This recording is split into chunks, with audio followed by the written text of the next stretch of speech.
तो हेलो दोस्तों, कैसे हैं आप लोग। मुझे उम्मीद है आप लोग बहुत ही अच्छे होंगे। तो आज जो हम लोग बात करने वाले हैं वो बात करने वाले हैं continents and the oceans of the world. तो जैसे कि आपको पता है कि टोटल जो कॉन्टिनेंट्स है वो 7 है, बट किसी भी कॉन्टिनेंट्स को हम समझने से पहले हम ये समझेंगे कि कॉन्टिनेंट्स ही क्या होते हैं, मतलब किस चीज को कॉन्टिनेंट्स बोला जाता है। तो देखिए, जो एक लार्ज लैंडमास होता है, एक बड़ा लैंडमास होता है, जमीन का जिसको टुकड़ा आप बोल सकते हैं वो होता है, उसको हम लोग कॉन्टिनेंट। और जब भी एक सेपरेट बॉडी होती है जो एक्सपेंसेस होती है बहुत लार्ज एरिया में वाटर की, उसको हम लोग ओशियन बोलते हैं। हमारी जो अर्थ है वो एक्चुअली 100% अगर हम अर्थ का देखें तो उसमें से 70% तो वाटर है वहां पर और 30% आपका लैंड मास। ये अलग अलग प्रोस्पेक्टस में है, कहीं पर ये 71 और कहीं पर 29 आता है, बट हम एक मोटा मोटा सीधा सीधा लेते हैं उसको 70 और 30 का रेशो इसमें हम लोग, तो दोनों की डेफिनेशन आपको पता चल गई। अब हम लोग बात करेंगे सेपरेटली एक एक कॉन्टिनेंट्स के बारे में और उनके फीचर्स के बारे में। तो आइए हम बात करते हैं सबसे बड़ा कॉन्टिनेंट नंबर 1, वो है आपका एशिया। एशिया लार्जेस्ट कॉन्टिनेंट है पूरे वर्ल्ड में, जो कि 30% ऑफ द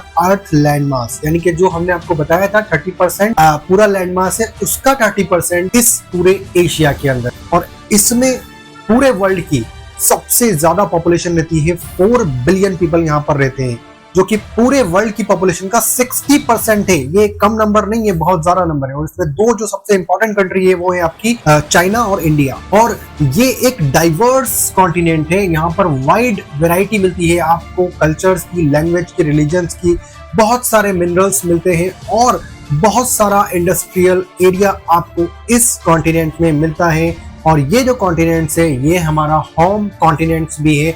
और इस कॉन्टिनेंट्स के लिए स्टार्टिंग से ही बहुत ज्यादा बिजनेस प्रोस्पेक्टस से यहाँ पर, जैसे सिल्क रूट हो गया, यहाँ पर बहुत ज्यादा फेमस था और आज तक भी ये कॉन्टिनेंट पूरे वर्ल्ड में हाइक पे बना रहता है सबसे इंपॉर्टेंट कॉन्टिनेंट्स में से। आइए हम लोग बात करते हैं नंबर 2, जो कि है Africa. Africa second largest continent है जितने भी वर्ल्ड में कॉन्टिनेंट है उनका, और ये कवर करता है 20% of the earth land mass. और ये होम है 1.3 मिलियन पीपल्स का, जो कि 16% होता है पूरी वर्ल्ड की पॉपुलेशन का। ये जो कॉन्टिनेंट्स है ये बहुत ही हॉट कॉन्टिनेंट्स है और यहाँ पर वर्ल्ड का सबसे लार्जेस्ट डेजर्ट यानी कि सहारा डेजर्ट आपको मिलता है। और ये जो कॉन्टिनेंट्स है ये मिनरल का हब है, यहाँ पर बहुत सारे डिफरेंट वैरायटीज के आपको मिनरल्स मिल जाएंगे। रिवर नाइल भी इसी कॉन्टिनेंट में है। आइए हम लोग नेक्स्ट कॉन्टिनेंट की बात करते हैं, जो कि है north America. North America world का 3rd लार्जेस्ट कॉन्टिनेंट है और ये कवर करता है 17% of the earth land mass. ये होम है 530 मिलियन पीपल का, जो कि टोटल वर्ल्ड की पॉपुलेशन का 8% होता है। ये एक डाइवर्स कॉन्टिनेंट है जहां पर बहुत ही क्लाइमेटिक कंडीशन डिफरेंट टाइप की मिलती हैं, अलग अलग लैंडमार्क्स मिलते हैं और कल्चर बहुत ही डिफरेंट आपको मिलेंगे। और अगर आप बोलना चाहें तो पूरे वर्ल्ड का सबसे रिचेस्ट कॉन्टिनेंट इसको आप बोल सकते हैं। नेक्स्ट पे बात करते हैं हम लोग south America. South America 4th largest continent है पूरे वर्ल्ड का, जो कि 12% अर्थ का लैंडमास को कवर करता है। ये होम है 420 मिलियन पीपल का, जो कि पूरे वर्ल्ड की पॉपुलेशन का 6% है। और यहाँ पर बहुत सारे डिफरेंट माउंटेन्स हैं और इस कॉन्टिनेंट में एंडीज माउंटेन्स, जो कि बहुत ज़्यादा फेमस है, पूरी वेस्टर्न एज को कवर करता है। और यहाँ भी मिनरल्स का हब मिलता है। और यहाँ की एक फुटबॉल टीम, जो कि ब्राजील जिसको हम जानते हैं, बहुत ज़्यादा फेमस है। और ये जो कॉन्टिनेंट है, इस कॉन्टिनेंट में different types of variety flora and fauna आपको यहाँ पर इजीली अवेलेबल हो जाएगी, मिल जाएगी, जो कि एक। आइए बात करते हैं हम वर्ल्ड के 5th लार्जेस्ट कॉन्टिनेंट यानी कि यूरोप, जो कि वर्ल्ड की 7% ऑफ द अर्थ के लैंडमास पर है और इसमें 740 मिलियन पीपल यहाँ पर रहते हैं, जो कि पूरी वर्ल्ड की पॉपुलेशन का 11% है। यूरोप की एक खास बात है, यहाँ पर एक जो टेम्परेट कॉन्टिनेंट है, ये यहाँ पर मिड विंटर्स और समर्स मिलती है। मोस्टली एरिया कवर्ड है जो नॉर्थ साइड है उससे, क्योंकि ये नॉर्थ में है तो ज्यादा ये अपना फ्रोजन वाला जो एरिया है वहां पर है। और यहाँ पर बहुत सारी जगह ऐसी है जहाँ पर स्नोफॉल होता है, बारिश नहीं होती है, स्नोफॉल होता है। आइए बात करते हैं हम लोग ऑस्ट्रेलिया। ऑस्ट्रेलिया पूरे वर्ल्ड का सबसे स्मॉलेस्ट कॉन्टिनेंट है। ये पूरे अर्थ का ओनली 6% लैंड मास ही कवर करता है। लैंड जो है उसका ओनली 6% ही कवर करता है। It is home about the 25 millions of the people, मतलब यहाँ पर 25 मिलियन पीपल रहते हैं, जो कि सिर्फ ओनली 0.4% है वर्ल्ड की पॉपुलेशन का। ऑस्ट्रेलिया एक वेरी ड्राई कॉन्टिनेंट है और यहाँ पर डेजर्ट बहुत सारे मिलते हैं और इस पूरे एरिया में थोड़ा सा ड्राइनेस बहुत ज्यादा है और कैप्चर्स है ये एरिया। आइए हम लोग बात करते हैं अंटार्कटिका, जो कि 7th कॉन्टिनेंट है पूरे वर्ल्ड का, बट ये कॉन्टिनेंट बहुत ही छोटा है और इसमें कोल्डेस्ट, ड्राइएस्ट और विंडीएस्ट कॉन्टिनेंट के नाम से भी इसको जाना जाता है और ये ऑलवेज कवर रहता है स्नो से, इसलिए इसको व्हाइट कॉन्टिनेंट भी बोला जाता है। आइए हम लोग बात करते हैं ओशियंस की। जैसा कि हमने उसकी डेफिनेशन आपको पहले ही बता दी है। जो ओशियंस होते हैं वो एक लार्ज लैंडमास होते हैं, वाटर का जो वाटर बॉडीज होती है उसको हम लोग बोलते हैं ओशियन। तो सबसे पहला और जो सबसे बड़ा ओशियन है वो है आपका पैसिफिक ओशियन। पैसिफिक ओशियन सारे ओशियंस में सबसे बड़ा है और ये पूरे वाटर का पूरे 70% वाटर में से 30% इसी के अंदर आता है पूरे अर्थ। यहाँ पर इसी ओशियन में सबसे डीपेस्ट पॉइंट है मैरियाना ट्रेंच, जो कि अबाउट 11 किलोमीटर यानी 6.8 माइल्स डीप है। हम बात करते हैं नंबर 2 अटलांटिक ओशियन, जो कि सेकंड लार्जेस्ट ओशियन है पूरे वर्ल्ड, कवर करता है 20% of the earth surface. It is the most important ocean for the global trade.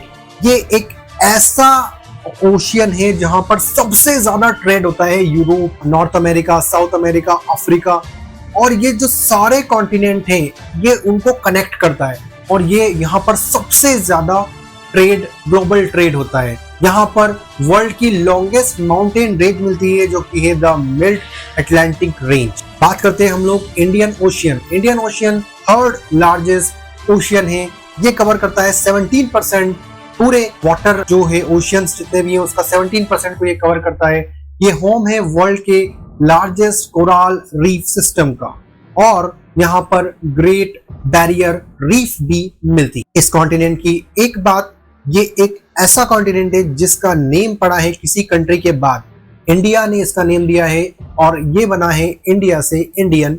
बात करते हैं हम लोग आर्कटिक ओशियन की, जो कि स्मॉलेस्ट है पूरे जितने भी ओशियंस हैं उसमें, और ये ओनली 4% पूरे अर्थ का कवर करता है। ये कोल्डेस्ट ओशियंस हैं पूरे वर्ल्ड में और यहाँ पर मोस्टली टाइम आपको आइस और स्नो ही मिलती है। लास्ट जो आपका ओशियन है वो है साउथर्न ओशियन, जो कि न्यूएस्ट ओशियन है वर्ल्ड का।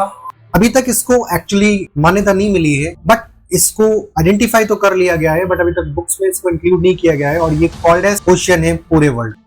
तो दोस्तों आइए हम लोग बात करते हैं कि importance of the continent and the oceans. सबसे पहले हम लोग बात करते हैं कि जो कॉन्टिनेंट होते हैं इनकी इंपॉर्टेंस क्या होती है, क्या ये यूजलेस होते हैं या फिर किसी काम के होते हैं। देखिए, सबसे पहले आपको ये पता होना चाहिए कि हमारी जो अर्थ है उसके ऊपर जो लैंडमास है उसके ऊपर हम रह रहे हैं, वो जो लैंडमास के बड़े बड़े टुकड़े हैं उसी को हम लोग कॉन्टिनेंट्स बोलते हैं और हमने उनको स्टडी के लिए अलग अलग एरियाज में बड़े बड़े लैंडमास में डिवाइड कर दिया है, जिससे हम लोग उसकी स्टडी कर सकें। जैसे हम लोग बात करते हैं कि हमें जो कॉन्टिनेंट्स हैं उससे वैरायटी ऑफ द रिसोर्सेस मिलते हैं, जैसे मिनरल्स हो गया, ऑयल हो गया, गैस हो गया, बहुत सारी चीजें हमें उससे मिलती हैं। सबसे पहले अगर फीचर्स की बात करें, सपोर्ट लाइफ। सबसे पहले आपको यही पता होना चाहिए कि लाइफ को सपोर्ट करता है, जैसे कि हम लोग हो गए, ह्यूमन हो गए, एनिमल्स हो गए, प्लांट्स हो गए, सब लोग, सारी जितनी भी चीजें ये किस पे, अर्थ पे ही होती हैं और लैंडमास पे ही होती हैं। नंबर 2 की अगर बात करते हैं, हमें रिसोर्सेज प्रोवाइड करता है। आज जो भी चीज हमारे पास है, जिसका भी हम यूज करते हैं, वो किसी न किसी मिनरल्स या फिर रिसोर्स से हमें मिली है, जैसे कि ऑयल हो गया, गैस हो गया, ओके, एल्यूमिनियम हो गया, आयरन हो गया, जितनी भी चीजें हैं ये सारी किसी न किसी चीज से हमें लैंड से ही मिली है। Provide transportation roots. अगर अर्थ ही नहीं होगी, सरफेस ही नहीं होगी, तो ये जितने भी हमारे ट्रांसपोर्टेशन की चीजें हैं वो कहाँ चलेंगी। जैसे हमारे पास रोड हो गया, रेलवे हो गया, एयरवेज हो गया, ये सारी चीजें एंड ऑफ द डे कहाँ आती है, रोड पर ही चलती है, तो उसमें भी हमें बहुत ज्यादा इंपॉर्टेंट होता है। बात करते हैं हम लोग इंपॉर्टेंस ऑफ द ओशियन। जैसे कि आपको पता है कि 71% ऑफ द अर्थ कवर करती है ओशियंस में, और जो एक लार्ज मास होता है वाटर बॉडीज का, उसको हम लोग ओशियंस बोलते हैं। सबसे इंपॉर्टेंट अगर काम हम देखिए ओशियंस का, वो है रेगुलेटिंग द अर्थ क्लाइमेट। जो अर्थ का क्लाइमेटिक कंडीशन है वो एक्चुअली डिपेंडेंट है किस पर, जो ओशियंस है उन पर, क्योंकि ओशियंस जो होती है उस पे सन की हीट पड़ती है, उस हीट से वाटर इवेपोरेट होता है, और जब इवेपोरेट होता है तो वो विंड्स के थ्रू आगे जाता है और उससे फिर रेनफॉल होती है, जो कि हमारे लिए बहुत इंपॉर्टेंट है। प्रोवाइडिंग फूड, अगर वाटर ही नहीं होगा तो हमारे लिए कुछ भी नहीं होगा। जो मरीन लाइफ है और जो ह्यूमन बॉडी है, सबको वाटर की बेसिक नीड होती है। तो ये जो ओशन होते हैं हमारी वो नीड भी पूरी करते हैं। प्रोवाइड मिनरल्स, ओशियंस के अंदर भी आपको मिनरल्स मिलते हैं अलग अलग जगह से, जो कि हमारी लाइफ के लिए एसेंशियल होते हैं। और ट्रांसपोर्टेशन रूट, आपको पता है ये सबके सबसे ओल्डेस्ट जो ट्रांसपोर्टेशन था वो था वाटर ट्रांसपोर्ट। वाटर ट्रांसपोर्ट सबसे पहला ट्रांसपोर्ट था जिसको लोगों ने यूज किया। और जो वाटर ट्रांसपोर्ट, अगर ओशियंस नहीं होंगे तो ये सारा सिस्टम ही खत्म हो जाएगा। जो भी हैवी वेट होता है, ज्यादा वजन जो होता है, वो सिर्फ वाटर से ही जा सकता है, क्योंकि एयर से नहीं जा सकता और लैंड से बहुत ज्यादा टाइम लगता है। तो इसलिए हमारे लिए एक बहुत ही अच्छा वाटर ट्रांसपोर्ट, ये बहुत ही अच्छा ट्रांसपोर्ट प्रोवाइड करता है हमें।